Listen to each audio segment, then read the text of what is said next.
Mesdames et messieurs, nous arrivons au terme de cette journée riche en réflexion et en inspiration. Il est temps de faire un premier bilan des idées qui ont émergé lors de ce forum international Peace and Sport. Nous avons exploré comment le sport peut être un levier puissant pour promouvoir la paix en mettant en lumière l'éducation à la paix par le sport qui s'impose comme un outil incontournable pour transmettre des valeurs de respect, de tolérance et de coopération. Nous avons vu le sport comme vecteur d'inclusion et de vivre ensemble en brisant les barrières et en favorisant l'autonomisation, notamment des femmes et des plus jeunes. Nous avons vu également le rôle exemplaire des athlètes, surtout en cette année olympique, en tant qu'ambassadeurs de paix et modèles d'inspiration. Nous sommes maintenant à l'heure de la conclusion, l'occasion de formaliser les échanges et les meilleures pratiques de la journée en recommandations concrètes pour renforcer l'utilisation intentionnelle du sport comme moteur de paix. Nous accueillons tout de suite le président fondateur de Peace and Sport, M. Joël Bouzou, et le directeur général de Peace and Sport, M. Jean-Jérôme Perrin-Mortier.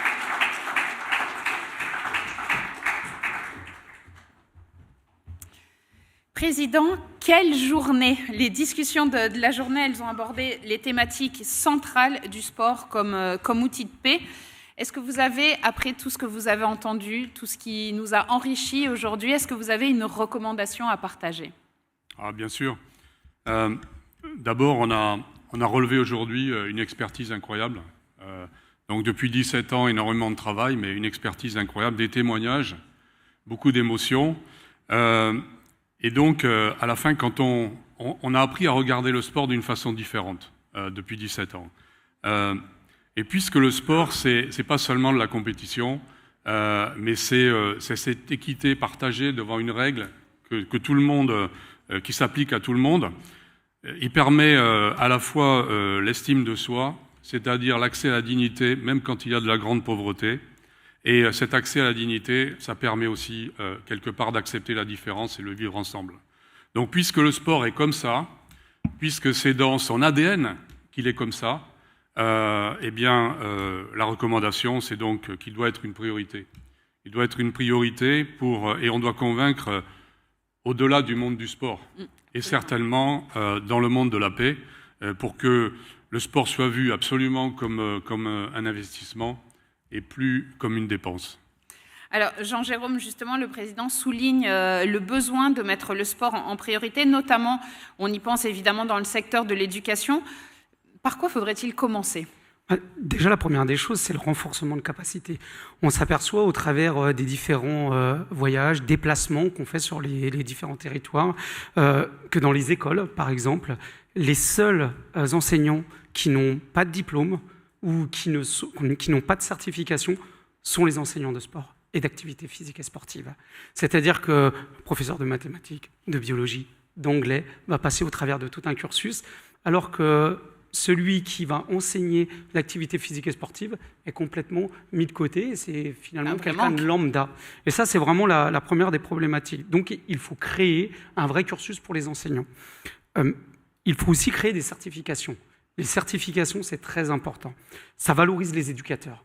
Lorsque vous avez quelqu'un qui rentre dans une formation et qui se retrouve avec un certificat, un diplôme. Alors dans la culture francophone, on n'accroche pas vraiment nos diplômes au mur, mais on le retrouve dans beaucoup d'autres cultures, et c'est important et ça valorise vraiment la personne qui l'a obtenu. Ça aussi, ça rassure les familles. Quand vous avez quelqu'un qui s'engage pendant des mois dans un cursus, dans une formation, et que les parents se demandent si ça sert à quelque chose, ça va les rassurer d'avoir une certification.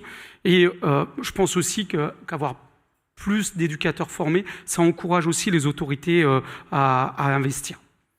Alors, le renforcement des capacités avec, je vois comme priorité, les locaux, pour les locaux. Mais les facteurs de frein, ils existent. Quels sont-ils, les facteurs de frein, mais aussi les facteurs de réussite? Alors, le premier facteur freinateur, on va dire, c'est ce que je disais juste avant. C'est-à-dire que si vous n'avez pas d'enseignants qui sont formés, automatiquement, vous avez un manque de ressources humaines compétentes pour transmettre un certain nombre de valeurs et puis un certain nombre d'habiletés. La deuxième des choses, c'est évidemment les freins financiers. On se retrouve sur certains territoires avec des gens qui ont des moyens très très limités. Alors les moyens limités, c'est simplement pour se déplacer. Nous, on s'aperçoit et on en discute souvent avec les champions qui sont des personnes qui soutiennent les projets. Vous voulez faire une formation, certes, mais comment ces gens vont se déplacer? Est-ce qu'il va y avoir un per diem? Lorsque vous faites une formation et que cette même personne va se retrouver à occuper son temps à faire autre chose que les tâches habituelles, c'est une perte vivrière sur leur activité habituelle, que ce soit une activité agricole ou autre. Donc en fait, c'est hyper important de trouver des financements. Alors, s'il n'y a pas d'argent, comment on fait? Il faut mutualiser les ressources. Et je pense que M. Ben Sulayem l'a très bien dit. En fait, on ne va pas avancer tout seul. On s'aperçoit, nous, sur des territoires, quelquefois, on a besoin pour nos formations de salles de cours. Et on est là à essayer de trouver des financements, à dire comment. Mais non, en fait, vous avez plein d'organisations qui peuvent vous les mettre à disposition. Déjà, vous pouvez avoir les comités nationaux olympiques quand il y a un développement certain. Vous pouvez avoir les salles de cours. Vous pouvez avoir... on parle très peu souvent des armées, et peut-être que Joël en parlera, mais les armées, par exemple, ont souvent des facilités, ont souvent des salles, etc. Donc en fait, il faut mutualiser. La dernière des choses, je dirais, c'est avoir une approche aussi interministérielle. Quelquefois, on demande à des organisations de solidarité internationale sur des territoires de venir et de régler des problématiques qui ne sont pas forcément portées par les autorités locales.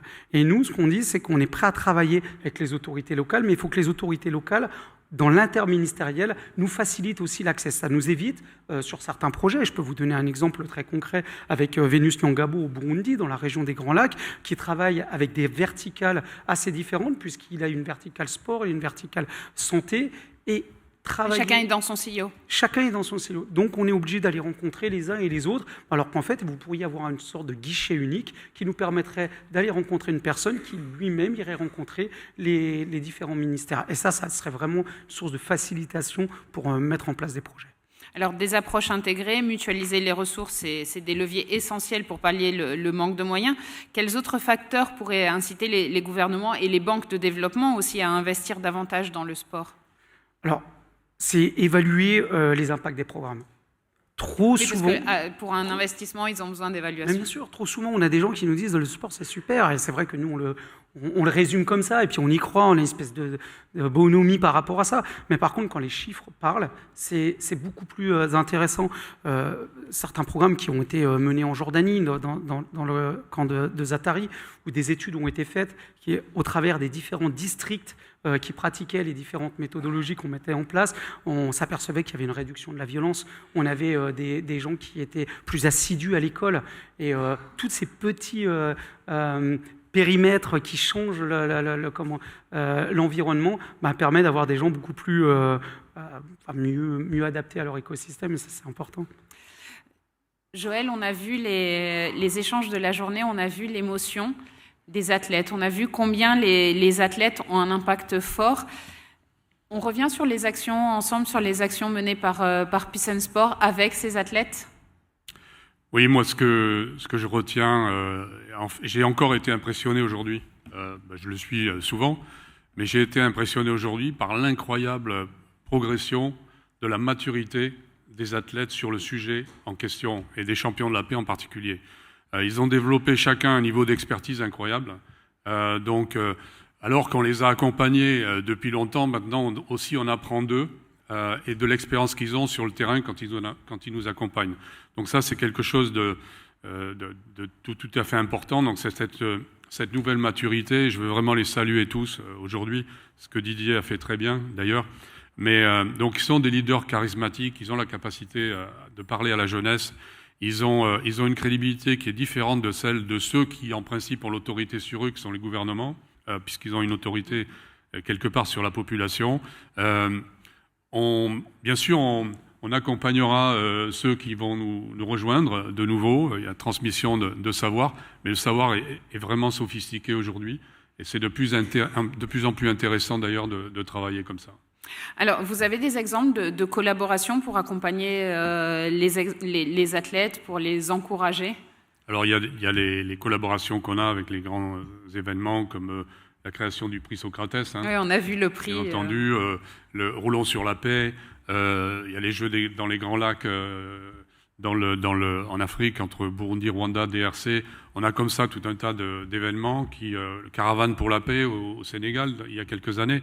Voilà, à chaque fois, on essaie d'illustrer par une action concrète la prestance des athlètes, mais ils sont aussi des ambassadeurs permanents qui nous permettent de faire avancer la cause. Alors, on arrive au terme de ce forum. On a vécu énormément d'émotions. On a, pour certains, en tout cas pour ma part, j'ai appris beaucoup de choses. On a, je pense, tous envie de s'engager encore plus. Je vais vous laisser le mot de la fin, Monsieur le Président. Moi, je voudrais dire maintenant, je pense, on a tous été impressionnés ici par la diversité et la maturité des acteurs.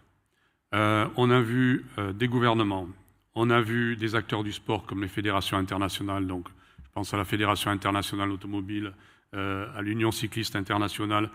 On a vu des organisations non gouvernementales, on a vu bien sûr des organisateurs comme le Tour de France, des institutions, des universités qui collaborent avec nous, et bien sûr les champions qui sont au centre de tout cela, pour illustrer le fait que il y a un enjeu, c'est le sport vecteur d'éducation, vecteur de paix, vecteur de partage.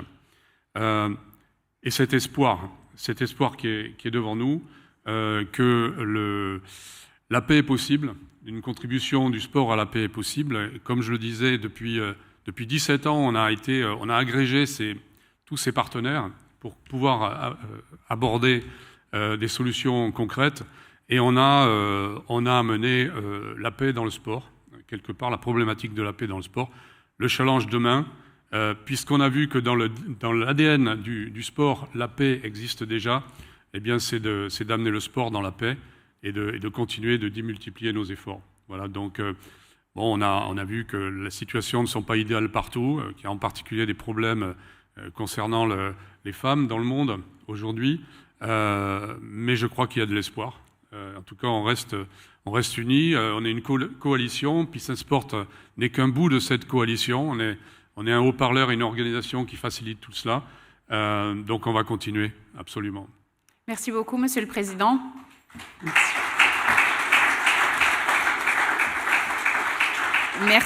Merci Jean-Jérôme, merci pour cette discussion enrichissante, merci pour tout ce qu'on a vécu aujourd'hui, pour ce partage des recommandations visant à renforcer l'utilisation du sport comme outil de paix. Le forum, c'est quelque part le lancement d'une nouvelle année d'efforts, une année d'efforts au quotidien. Ces recommandations faites aujourd'hui sont le fruit des échanges de cette journée, mais c'est également le fruit du travail continu mené par Peace and Sport tout au long de l'année, soutenu par l'ensemble des participants. Elles seront publiées et diffusées à la fin de cette journée afin de guider des actions concrètes et durables sur le terrain. Encore une fois, merci à toutes et à tous. Merci à vous qui êtes ici avec nous à Monaco. Merci à vous qui nous avez suivis en ligne. Merci pour votre mobilisation, votre engagement et votre enthousiasme. Nous espérons en tout cas j'espère que comme moi, vous vous sentez inspirés, déterminés à poursuivre cet élan. Merci et à bientôt pour continuer ce chemin ensemble. Merci beaucoup.